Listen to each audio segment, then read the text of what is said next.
Hello friends, कैसे हैं आप। आज मैं एक बहुत ही इम्पोर्टेंट इन्फॉर्मेशन आपके साथ शेयर करना चाहता हूँ। ये जो ईरान और इजराइल के मध्य युद्ध चल रहा है, ये युद्ध जल्दी रुकने वाला नहीं है। ये युद्ध बहुत लंबा खींचेगा। इसको समझने के लिए आप यूक्रेन और रसिया के बीच चल रहे 3 साल से चल रहे युद्ध पर आते हैं। अभी तक वह युद्ध कंटिन्यू है, जबकि यूक्रेन एक बहुत छोटा सा देश है और रसिया एक बहुत बड़ा देश है। फिर भी यूक्रेन रसिया की टक्कर झेल रहा है पिछले 3 साल से। ये कैसे संभव हो पाया? क्योंकि यूक्रेन के पीछे पूरा यूरोप खड़ा है, अमेरिका खड़ा हुआ है। वे उसको बैकडोर से हथियार और दूसरी सहायता दे रहे हैं। इसी प्रकार ईरान को रूस और चीन सहायता करेंगे, पक्का कर भी रहे हैं और आगे करेंगे भी। ये दो महाशक्ति हैं। तो ईरान जो है लंबे समय तक अमेरिका से और इजराइल से इस युद्ध में उलझा रहेगा और एक कंप्रोमाइज़ पर ही ये युद्ध ख़त्म होगा। लेकिन जब ये युद्ध ख़त्म होगा ना, उसके बाद जितनी भी 3-4 बड़ी बड़ी महाशक्ति हैं दुनिया में, उनकी इकोनॉमी बहुत डाउन जा चुकी होगी, खासकर अमेरिका की। और अमेरिका फिर क्या करेगा? सभी दुनिया के सभी देशों पे लगाएगा भारी भरकम टैरिफ, ताकि उसकी जो इकोनॉमी है फिर से बूस्टअप हो सके।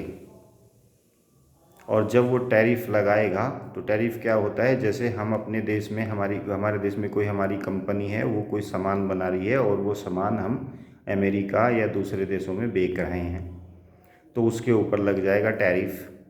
टैरिफ का मतलब ये है कि हमारा सामान वहाँ पर महंगा बिकेगा। उसको बेचने के लिए हमें ज़्यादा जो है पे करना पड़ेगा, तो वहाँ महंगा बिकेगा, कंपनी को औसत नहीं आएगा। और अपने देश में कंपनी जो है उतना कंजप्शन कर नहीं पाएगी, तो कंपनी हो जाएंगी बंद। वैसे ही हमारे देश में कंपनी कम है, तो कंपनी बंद होने से प्राइवेट सेक्टर में एक बहुत बड़ी संख्या में जो नवयुवक हैं वो बेरोज़गार हो जाएंगे। दूसरी बात, जो मध्य पूर्व खाड़ी में जो हमारे सऊदी अरब है, कुवैत है, इराक है, ईरान है, इनमें जो हमारे भारतीय गए हुए हैं बहुत बड़ी संख्या में, वो सब बेरोज़गार हो चुके होंगे।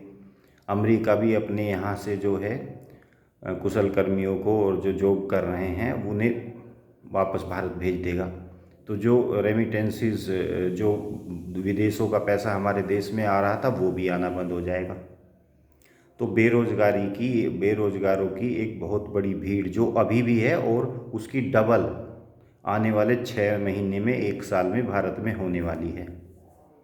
तो जब कुशल जो कामगार है वो कम पैसों में मिलेगा, तो ज़्यादा पैसों में जो है कंपनी उसको हायर नहीं करेगी। तो इसलिए जो है ना, आने वाले समय में बहुत ही ज़्यादा मंदी आने वाली है ना। हर सेक्टर में मंदी आएगी।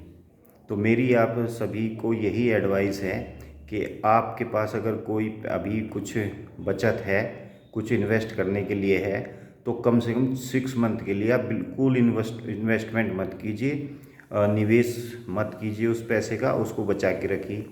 क्योंकि यदि आप उसे निवेश कर देंगे तो अब तो महंगाई अपने पीक पर है। किसी भी आप जो है प्रॉपर्टी में चले जाओ या किसी भी सेक्टर में चले जाओ, महंगाई जो है पीक पर है। और आने वाले 6 महीने में, 1 साल में मंदी आएगी तो ये बिल्कुल डाउन हो जाएगा। उस टाइम जो अब आपने प्रॉपर्टी खरीद रखी है, मान लो आपने अब 5 लाख की खरीद रखी है, तो उस टाइम उसकी वैल्यू केवल 1 लाख रुपए रह जाएगी, तो आपको 4 लाख रुपए का नेट लॉस हो जाएगा। और आने वाले 1 साल बाद, 6 महीने या 1 साल बाद आप जो है उसी प्रॉपर्टी को जो अब फ़िलहाल 5 लाख की 1 लाख में खरीदेंगे, तो वो that will be the right time to invest.